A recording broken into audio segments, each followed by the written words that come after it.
నిజమైన భక్తుడు ఏ ప్రాణి యందు ద్వేషం లేకుండా ఉంటాడు.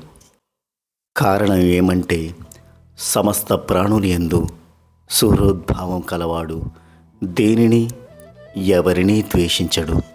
ద్వేషిస్తే అతడు సర్వభూతాలకు సుహృత్తు కాడు. తన ఎడల ఎవరు ఎంతటి అపరాధం చేసినా అపరాధం చేసినట్లు అతడు భావించడు.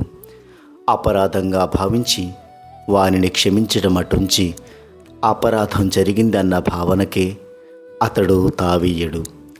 ఏడాది పిల్లవాడు తన తండ్రి మీసాలను పట్టుకొని లాగితే ఆ తండ్రి వానిని అపరాధిగా భావిస్తాడా? భావించడు. పైగా వానికి అపరాధం అంటే ఏమిటో తెలియదని అంటాడు. ఒక్కొక్కప్పుడు పిల్లవాడు తండ్రి మీద ముష్టి ప్రహారం కూడా చేస్తాడు. ఆయన తండ్రి వారి చర్యను అపరాధంగా భావించడు. అలాగే మానసిక రోగి అరుస్తూ తన చుట్టూ ఉన్న వారిని కొడుతూ ఉంటాడు. చివరకు వైద్యుని కూడా కొట్టడం ప్రారంభిస్తాడు. అయినా అతని చర్యను వైద్యుడు అపరాధంగా భావించడు.